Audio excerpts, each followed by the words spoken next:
எதிர்த்தரப்புல அவங்களோட கொள்கையை நாங்கள் புரிந்து கொண்டது போதாது நினைக்கலாம் பிரச்சனை.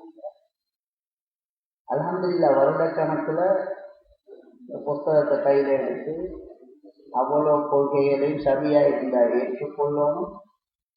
பிழையாக இருந்தால் அதை தவிடுபொடியாக்குற கடமை ஜமாத்து முஸ்லிம்களுக்கு போகும். அந்த அடிப்படையில தான் இந்த சபையில வந்திருக்கிறோம், பிரச்சாரம் செஞ்சு கொண்டிருக்கிறோம். கடைசியாக அதாவது இவங்களோட ஆதாரங்களை இவங்களோட நிலைநாட்டு தன்மையை சுத்தமாக சொல்லணும். இந்த கொள்கையை தமிழ் பேசும் மக்களுக்கு மத்தியில இந்த கொள்கையை முன் வச்சவர் பி. ஜெயினுல் ஆலமீன். அவரைத்தான் நாங்கள் முதலாவது அழைச்சோம். அவருக்கு இங்கே வர இயலாத சிக்கல் எழுதியிருக்காங்க. குறைஞ்சபட்சம் இந்த புஸ்தகத்தை எழுதின அப்பாஸ் அலியை கூப்பிட்டோம். அவரு கூட இப்ப இந்த புஸ்தகத்துக்கு எதிர் அணியில போய் உட்கார்ந்து கொண்டு இதுக்கு மறுப்பு எழுதி கொண்டிருக்காங்க. அது பிரச்சனை இல்லை. இந்த புஸ்தகத்துக்கு நாங்கள் உரிமை கொண்டாடுறோம் அவருடைய ரஸ்மின் அவர்கள் குறிப்பிட்டார்கள். அது முதலாவது எங்களுக்கு போதுமானதுதான் எங்களுக்கு அவசியமாக செய்யணும். இப்ப இந்த பி. ஜெயினுல் ஆலமீன் குர்ஆனுக்கு விளக்க உரை எழுதுகின்றார். இதான் ஏற்பட்ட பிரச்சனை என்னன்னா, குர்ஆன் வசனத்தை ஹதீஸ் ஒளியில விளங்காததான் பிரச்சனை. அதுக்கு ஒரு உதாரணமா நான் முன் வைக்கிறேன். முதல்ல நான் சொல்லிட்டேன், அந்த உங்களோட கொள்கையை எங்களால முடிஞ்சாலும் அதுக்கு மேலே இருந்தா தெளிவுபடுத்தணும். நாங்க என்ன செய்யணுமோ உங்களோட கொள்கை சம்பந்தமான புத்தகம், இல்லாட்டி சூரியன் சம்பந்தமான புத்தகம் இருக்குது, நாங்கள் அதை ஏற்கனவே படிச்சிட்டோம். தனியொரு தொகுப்பாக ஹதீஸர் குர்ஆனுக்கு முரண்படுமா என்று முழுமையாக வந்துட்டு இதுல பால்குரிசியன் சூன்யம் எல்லாம் தனித்தனி தலைப்புல வந்துருக்கு. இன்ஷா அல்லாஹ் சமூகம் என்னன்றாங்க, கலைக்க வேண்டிய அவசியம் இல்லை, நல்லா படிச்சு போட்டு வந்திருக்கிறோம். இப்ப பி. ஜெயினுல் ஆலமீன் குர்ஆன் விளக்கம் எழுதுகிறார். நாங்க என்ன சொல்லிக் கொண்டிருக்கிறோம்? ஹதீஸுல விளங்காம, ஹதீஸின் ஒளியில் குர்ஆன விளங்காம குர்ஆன் வசனத்தை விளங்கினால் என்ன விபரீதம் ஏற்படும், இதுதான் விஷயம். அதாலதான் இவ்வளவு பிரச்சனை. இப்ப இந்த குர்ஆனுடைய 3வது பதிப்புல விளக்க குறிப்பு 336 என்ன எழுதுகின்றார்? இதை ஏன் சொல்லுகின்றேன் என்றால், இவர்களுடைய நியாயங்களை இவர்களுடைய கொள்கையை நிறுவுகின்ற முறைகள் ஆதாரம். பொதுவான ஒரு ஆதாரம் எழுதியிருக்கிறாரு. இப்ராஹிம் நபி அவர்கள் ஊர் மக்கள் எல்லாம் திருவிழாவை கொண்டாட வெளியேறிய பின் சிலைகளை தகர்ப்பதற்காக தான் நோயாளி என்று கூறி திருவிழாவிற்கு செல்வதை தவிர்த்து கொண்டார்கள்.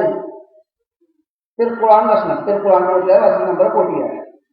இப்ப இவர் விளக்கம் எழுதுகிறார். என்ன விளக்கம் எழுதுகிறாரு?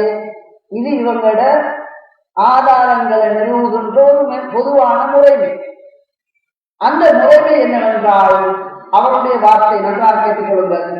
இதுபோல் ஒரு கொள்கையை நிலைநாட்டுவதற்காக, நல்ல விளைவை ஏற்படுத்துவதற்காக கூறப்படும் பொய் குற்றமாகாது என்பதை இதிலிருந்து அறியலாம்.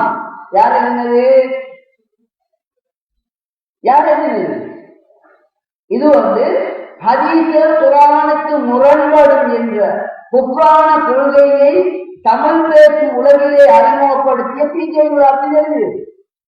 அல் குர்ஆன் விளக்க உரை பதிப்பு 3 விளக்க குறிப்பு 336. சரி, இது இவங்களோட முதலாவது. 2வது விஷயம் என்னன்னு சொன்னா, இந்த அடிப்படையில இப்ப இதுல சுருக்கமான ஒரு தகவல் நான் உங்களுக்கு காரணம். இப்ராஹிம் நபி பொய் சொன்னாங்களாம், கொள்கையை வளர்த்ததுக்காக சொன்னாங்களாம், ஆகவே தப்பு கிடையாதாம். ஹதீஸ பார்க்கல, ஹதீஸ தேவையில்லையே, கடாக்குங்க, எல்லாத்தையும் கடாக்குங்க, குபுர்ல போய் நிற்கும். என்றோ ஒரு நாள் அந்த 9 பேர் மாதிரி அல்லாஹ் ஹிதாயத்தை கொடுத்தா திரும்பி ஜமாத்து முஸ்லிமும் சேர்ந்து கொள்வாங்க. இந்த விஷயம் என்னன்னு சொன்னா, ஹதீஸ்ல தெளிவாக வருது.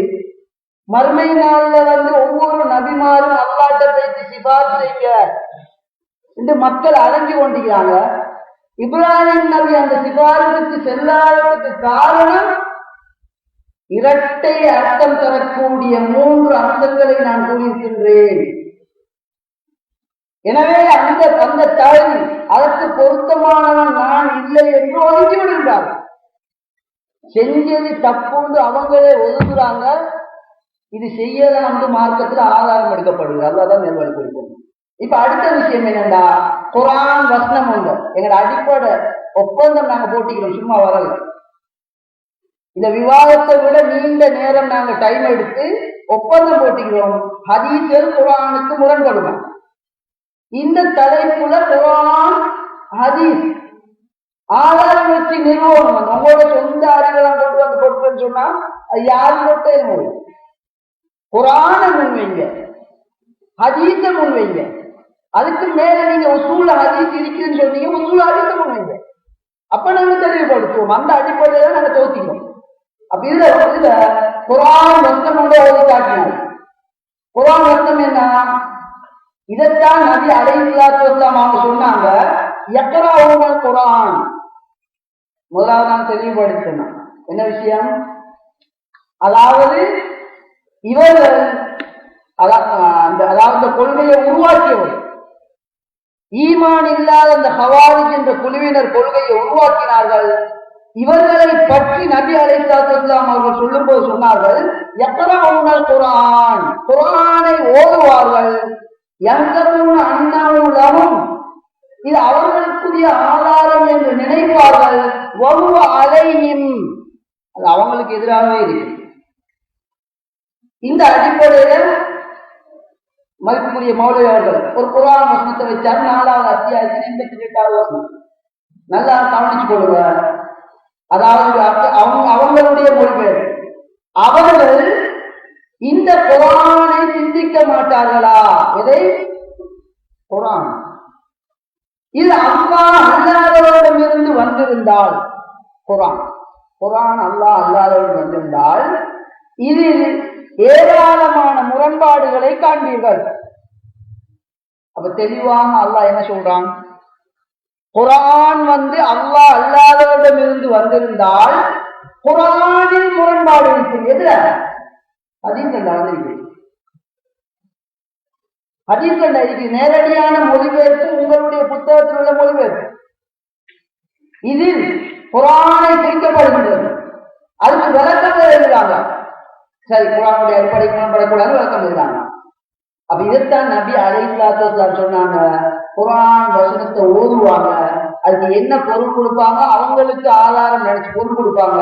கடைசியில பார்த்தா அவங்களுக்கு எதிராகவே இருக்கு. இப்ப நான் கேட்கிறேன்னா, எங்களோட முதலாவது கேள்வியை முன்வைக்கிறோம். இந்த கேள்விக்கு நீங்க நேரடியா தெளிவாக பதில் சொல்லும். இந்த குர்ஆன் வசனத்துல குர்ஆனுக்கு முரணான ஹதீஸ் இருக்கின்றது நீங்க நிறுவனம். இந்த குர்ஆன் வசனத்தை எங்க சொல்லப்பட்டது? 2வது நீங்க நிறுவனம் அதாவது குர்ஆனுக்கு முரண்படுவதே ஹதீஸ் இல்லைன்னு சொல்லுதான். ஏற்கனவே நீங்க ஏற்றுக்கொண்டிருக்கிறீங்க குர்ஆனும் ஹதீஸும் வழி. குர்ஆன் வழி என்பதை வைத்துக் கொண்டு இந்த வசனம் என்ன சொல்லுகிறது? ஒரு வசனம் ஒரு வசனத்துக்கு முரண்பட மாட்டார். அப்படியானால் ஒன்றுக்கு ஒன்று முரண்படக்கூடியதாக ஹதீஸ் எப்படி இருக்கும்? அவர்களுக்கு எதிரான ஆதாரம் முதலாவது நீங்கள் நிறுவ வேண்டும். உங்களுடைய ஆதாரமாக முன்வைத்திருக்கின்றீர்கள். குர்ஆனுக்கு குர்ஆன் முரண்படாது என்ற வசனத்தை ஓதி அரபு தெரியாத பொதுமக்கள் ஏமாற்றப்படுகிறார்கள். ஹதீஸ் குர்ஆனுக்கு மூலமா எங்க இருக்குது? இது முதலாவது ஆணித்தரமான கேள்வி. உங்களோட பதில் போதும் மறக்கக்கூடாதுன்னு சொன்ன மாதிரி. இந்த குர்ஆன் வசனத்தை நான் திருப்பி நான் சொல்றேன். நான் என்ன விஷயம்னு சொன்னான் மாஷா அல்லாஹ், நான் அழகா தொகுத்து வந்திருக்கேன். நீங்க குர்ஆன் ஹதீஸிலிருந்து பதில் சொல்லணும். முதல் உங்களுடைய குர்ஆன் வசனம் நீங்க வச்சது இப்ப வைக்கிறது இல்ல, இந்த புத்தகத்தை நீங்க முதலாவது வச்சிக்கிறீங்க. எனவே நாங்க கேள்வி எழுதி வச்சிருக்கிறோம். இந்த குர்ஆன் வசனத்திலிருந்து நீங்க காட்டணும். குர்ஆன் வசனத்துக்கு ஹதீஸ் முரண்படும். முரண்பட்டா தூக்கி வீசணும். ஏதுமா இருந்த சவாலாகிறோம். நிறுவீங்க இந்த குர்ஆன் வசனம். என்ன காரணம் என்றால் இந்த குர்ஆன் வசனத்தை இப்போது சொன்னார்கள். புத்தகத்திலும் எழுதியிருக்கின்றார்கள். இந்த குர்ஆன் வசனத்திலிருந்து நிரூபிங்கள். முடியாது. என்ன விஷயம் சொன்னா அந்த கவாரிஜியை செஞ்சது. சகோதரர்களே, அரசாங்கம் விவாதக்குள்ள வாங்கன்னு சொன்னா கேட்ட கேள்வியை மறந்து போட்டு என்ன செய்யறாருன்னு கேட்டா நம்முடைய கேள்வியை சொல்லிட்டு சொல்றாரு. அது நோக்கம். நான் என்ன கேட்டேன்னு கேட்டா, வளவுக்கான நீங்க தைரியத்தாரி அவருக்கு வீட்டு அவன் கட்டுறான். இந்த வசனத்தை எதுக்கு சொன்னேங்கிறதா புரிஞ்சுக்கிறான். எதுக்காக எடுத்து வச்சோம்? பாக்கியத்தான் சொல்லுது. அல்லாஹ்விடமிருந்து வந்திருந்தால் நிறைய முரண்பாடு இருக்கும். அல்லாஹ் முரண்பாடு இருக்காது. குர்ஆன் அடிக்கிறது அல்லாஹ் வந்தாகி முரண்பாடா இருக்காது. இப்ப முரண்பாடா இருக்குது. பார்க்கறது தெரியல. அனைத்து சொல்லுவீங்க. இதுக்கு எடுத்து வச்சோம். அதை கேட்டா நாம எதுக்கும் எடுத்து வச்ச மாதிரி அது சொல்லுங்க. அதே மாதிரி இன்னொரு என்ன கேட்டா, சாலி நேற்று சொன்னேன். ஏன் உங்க புக்கை நாங்கள் வைத்திருக்கிறோம், ஒப்புக்கொண்டார்கள். அக்குநேர் ஆணையர் புக்குல சாலி நேற்று இருக்குதா இல்லையா? ஏன் உங்களோட சால் குடிக்கிறாங்களா குடிக்கிறாங்களா? இளைஞர்கிட்ட போறாங்களா இல்லையா? அவங்க சொன்னாங்க சல்லாவை பார்த்த சூழ்நாய் சொன்னாங்க. யார் சொல்றா இளைஞருக்கு எப்படி பால் கொடுப்பேன் குடும்பம் ஐயோ சொன்னாங்கல்ல, எடுத்துக்காருங்க. சொன்னது எடுத்துக்காரு பெற்றோர் செய்தி இந்த புகாரி எடுக்க முடியல. எங்க காட்டுங்க விவாதத்தை நிப்பாட்டி சொன்ன இன்னொரு செய்தி அசுரவாதம் அவுவாதம் கம்சுரவாதம் அவுவாதம் சொல்லி ரெண்டு குர்ஆனிலே இருந்தது.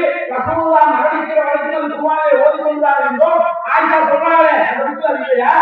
5 வருடமா 5 வருடமா அந்த புத்தகம் படிக்கவே இல்லையா? கோவிலாஜி 5 வருடம் படிச்சிருக்காங்க. அந்த புத்தகம் இருக்கு. அதுக்கு ஒரு புத்தகம் இருக்கு. ஏன் நீங்க மறுப்பிடவே ஓடிக்கொண்டிருக்கீங்க ஒரு கட்டுரை அந்த எழுதிய அவ வாக்காம இருக்கீங்களா? எழுதி 5 வருஷமா ஆயிடுச்சு 5 வருஷமா ஆயிடுச்சு உங்களா போயிருக்கீங்க. இது இல்லாம கேட்ட கேள்வி சொல்லுங்க.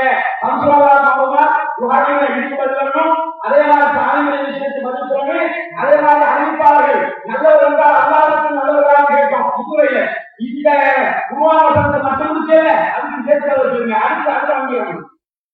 கேட்ட கேள்விக்கு பதில் சொல்லாம விவாதம் பண்றது பீச்சை கேட்கும். நம்ம கிட்டே பதில் இல்லாம இருக்குது. அடுத்தது இந்த அதிசய சொல்லிக் கொள்ளுங்க, குணமாசம் சொல்லிக் கொள்ளுங்க. நான் எந்த பிரச்சனை நினைச்சிருக்கிறேன். இது அதிசயம் இருக்கிற கண்ணியத்துக்குரிய ஆளுநர்களே முஸ்லீம். நான் சொல்லக்கூடிய செய்தி முஸ்லீம் இல்ல 36:74 காமிச்சு கொடுங்க. அதிசயம் இருக்குமா இல்லையா? அது எந்தெந்த வசனத்துக்கு முன்னோடு நம்ம சொல்லுவோமா இல்லையா? அது பக்ராக இருக்கக்கூடிய வசனத்துக்கு 233 வசனத்துக்கு முரண்பாடாக இருக்குது. 28 வசனத்துக்கு முரண்பாடாக இருக்குது. இன்னும் சொல்லும் போது உங்க கருத்து நினைக்கிறாங்க. நான் சொன்னது வகையை நீங்க நினைச்சிருக்கீங்க. இந்த ஹதீஸ் வகையை சொல்ல சொன்னதை நினைக்கிறீங்களே அதற்கான இன்னும் நம்ம கூட சொல்லியிருக்கோம். இப்ப வருது அதாவது குர்ஆனுக்கு அல்லாஹ்வின் தூதருடைய பெயரால் வெற்றிப்படக்கூடிய செய்திகள், அது குர்ஆனுக்கு முரண்படுவதனால் இட்டுக்கட்டப்பட்ட செய்திகள் எங்கள் கொள்கை நியமித்துக் கொண்டிருக்கிறோம். எங்களுடைய இந்த விவாதத்தின் மூலம் இதுவரைக்கும் நாம் முன்வைத்த வாதங்களை ஊடாக இந்த அசத்தியவாதங்களுடைய ஒவ்வொரு கொள்கைகளும் அடியசைந்து போவதை நாம் பார்த்து கொண்டிருக்கிறோம். இதுதான் இயற்பாக நடைபெறும் என்பது திருமண குர்ஆன்களை சொல்லிக் காட்டு. அல்லாஹ் தஆலா 21வது அத்தியாயம் 18வது வசனத்தை சொல்லிக் காட்டுகிறார். நாங்கள் சத்தியத்தை அல்லாஹ் தஆலா சொல்லிக் காட்டுகிறார். நாங்கள் சத்தியத்தை அசத்தியத்தின் மீது வீசி எறிவோம். அவ்வாறு வீசி எறிந்தால் அந்த சத்தியம் அசத்தியத்தை அப்படியே நொறுக்கிவிடும். அவ்வாறு நொறுக்குகிற போது அந்த அசத்தியம் அந்த பாட்டில் அழிந்து இல்லாமல் போய்விடும். இது யார் சொல்லக்கூடிய வார்த்தை? அல்லாஹ் தஆலா சொல்லக்கூடிய உத்தரவாதம். நாங்கள் குர்ஆனுக்கு முரண்படக்கூடிய செய்திகள் அனைத்தும் அல்லாஹ்வின் தூதருடைய பேரினால் இட்டுக்கட்ட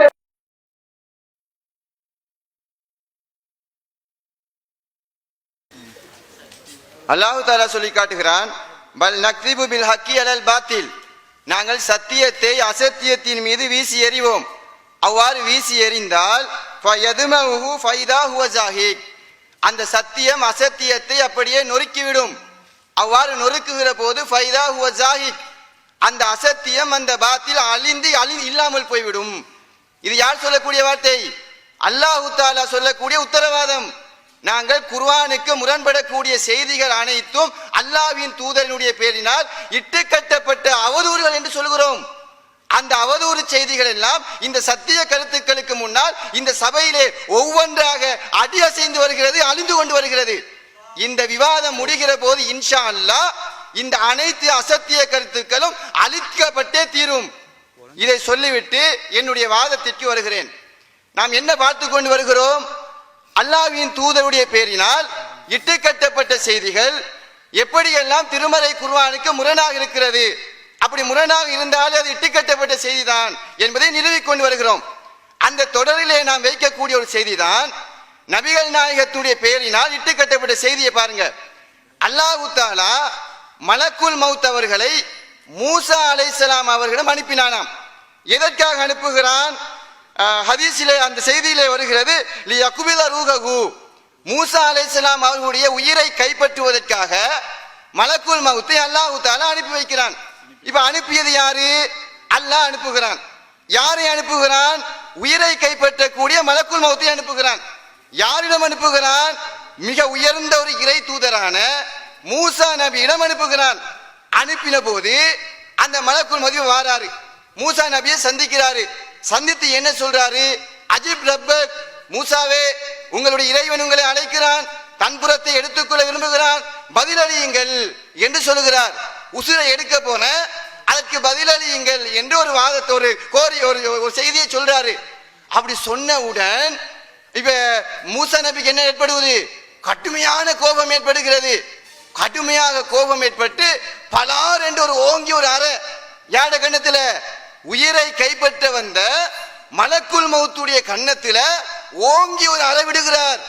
அறை விட்ட உடனே மலக்குல் மௌத்துடைய கண்ணெல்லாம் பிதுங்கி அப்படியே வெளியே வருகிறது. அறை வாங்கினவர் என்ன செய்யறாரு? அறையப்பட்டு கொண்டு உசுரை எடுக்காம அல்லாஹ் கிட்ட திரும்பி வராரு. திரும்பி வந்து சொல்றாரு, ஏன்லாம் ஒரு மரணிப்பதற்கு விரும்பாத ஒரு மனிதரிடமா நீ என்னை அனுப்பியிருக்கிறாய்? இவர் எப்படியான ஆள் தெரியுமா? இந்த ஆளு மட்டும் உனக்கு நெருக்கம் இல்லாம இருந்திருந்தா இவருக்கு நான் செய்த வேலையே வேற என்று மலக்குல் மௌத் சொல்லுகிறார். அல்லாஹ் மலக்குல் மௌத்துடைய அந்த கண்ணை சீர் செஞ்சுட்டு திருப்பி வருவடி அனுப்பி வைத்தான் என்று ஒரு செய்தி வருகிறது. இப்ப இந்த செய்தியை நீங்கள் அல்லாஹ்வின் தூதர் வாயினால் சொன்ன செய்தி என்று நீங்கள் ஏற்றுக்கொள்கிறீர்களா இல்லையா? நீங்கள் அப்படி ஏற்றுக்கொண்டால் நாம் சில கேள்விகளை உங்களுக்கு முன்னால் வைக்கின்றோம். அந்த கேள்விகளுக்கு நீங்கள் நியாயவான்களாக இருந்தால் அத்தனை கேள்விக்கும் நீங்கள் பதில் சொல்லுங்கள், பார்க்கலாம். முதலாவது, இந்த செய்தியை நாம் ஏன் மறுக்கிறோம்? இது எப்படி ஹதீஸ் இல்லை என்று நாங்கள் சொல்லுகிறோம் என்றால், முதலாவது அடிப்படை, மலக்குல் மௌத் மலக்குமார்களை பொறுத்த வரைக்கும் அவர்களுக்கு என்று சில பண்புகளை, சிஃபத்துக்களை அல்லாஹ் தஆலா தன்னுடைய திருமறை குர்ஆனிலே சொல்லியிருக்கிறான். அந்த பண்புகளில் ஒன்று என்ன? அல்லாஹ் தஆலா ஒரு கட்டளை போட்டால் அந்த கட்டளைக்கு எல்முனை அளவு கூட மாற்றம் செய்யாமல் அப்படியே செய்து முடிப்பதுதான் மலக்குல் மௌத்துடைய மலக்குமார்களுடைய. இது அல்லாஹ் தஆலா எப்படி சொல்கிறான்? அன்ஆமினுடைய 61வது வசனம், இதா ஜா அஹதுகுல் மௌத்து தவஃபத்து ருசுலுனா வஹும் லா யுஃபரிதூன், ஒருவருடைய உயிரை கைப்பற்றக்கூடிய அந்த தருணம் வந்துவிட்டால் அந்த தூதுவர்கள், அந்த வானவர்கள் அவர்களுடைய பணியிலே எந்த ஒரு குறையுமே அவர்கள் வைக்க மாட்டார்கள். அல்லாஹ் என்ன சொல்றான்? ஒருவருடைய உசுரை எடு என்று அல்லாஹ் உத்தரவிட்டால் அந்த இறை கட்டளைக்கு அணுவளவும் அவர்கள் மாற்றம் செய்ய மாட்டார்கள் என்பது மலக்குமாருடைய பண்பா இல்லையா? அது மட்டுமல்ல, அன்பியாவினுடைய 27வது வசனத்தில் அல்லாஹ் சொல்லி காட்டுகிறான், வஹும்பி அம்ரிஹி அமலூன், அவனுடைய கட்டளைப்படியே அவர்கள் செயற்படுவார்கள். அல்லாஹ் ஒரு ஆர்டரை போட்டா அதை அப்படியே அவர்கள் நிறைவேற்றுவார்கள். சூரா நஹ்லினுடைய 50வது வசனத்தில் அல்லாஹ் சொல்லி காட்டுகிறான், வயஃபலூன மா யுமரூன், அவர்களுக்கு எது ஏவப்படுகிறதோ அதை அப்படியே அவர்கள் செய்து முடிப்பார்கள். சூரா தஹ்ரீமினுடைய 6வது வசனத்தில் அல்லாஹ் சொல்லி காட்டுகிறான், லா யஸூனல்லாஹ மா அமரஹும், அவர்களுக்கு அல்லாஹ் எதை கட்டளையிடுகிறானோ அதற்கு அவர்கள் மாற்றம் செய்ய மாட்டார்கள். வயஃபலூன மா யுமரூன், அவர்களுக்கு ஏவப்பட்டதை அவர்கள் கச்சிதமாக செய்து முடிப்பார்கள். இது எல்லாம் யாரை குறித்து சொல்லக்கூடிய பண்பு? வானவர்களை குறித்து. மலக்குமார் என்று சொன்னாலே அல்லாஹ் உத்தரவிட்டால் அதை செய்து முடிப்பதுதான் வானவர்களுடைய அடிப்படை பண்பு என்று இந்த வசனம் சொல்கிறது. இப்படிப்பட்ட வானவர்கள் எப்படி அல்லாஹ்வுடைய உத்தரவுக்கு மாற்றமாக உசுரை எடு என்று சொல்லி அனுப்புகிறார்? உசுரை எடுக்கின்ற கடமையை கச்சிதமாக நிறைவேற்ற வேண்டிய மலக்குல் மௌத் எப்படி உயிரை எடுக்காமல் திரும்பி வருவார்? இது அவருடைய பண்புக்கு மாற்றம் இல்லையா? இது திருமறை குர்ஆனுக்கு எதிர் இல்லையா? அடுத்தது என்ன? இந்த இடத்துல யாருங்க தோத்து போறா? மூசா நபி அரைஞ்சி உசுரை எடுக்காம மலக்குல் மௌத் திரும்புறாரு. இங்க தோற்றவர் யார்? மலக்குல் மௌத் தோற்றாரா அல்லது உசுரை எடு என்று அல்லாஹ் ஒரு கட்டளையிட்டானே அந்த இறை கட்டளை இந்த இடத்திலே தோற்று போயிருக்கிறதா? நீங்க என்ன சொல்லுகிறீர்கள்? அல்லாஹ் தோற்றான் ஒரு நபியிடம் என்று சொல்ல வருகிறீர்களா? இது உங்களுடைய அகீதாவை ஈமானை தரைமட்டமாக்காதா? இப்படியான ஒரு குஃப்ரியத்தான கொள்கையைத்தான் இந்த ஒட்டுமொத்த சமுதாயமும் ஏற்க வேண்டும் என்ற வழிகட்ட சிந்தனையை இந்த சமுதாயத்தில் விதைக்கிறீர்களா?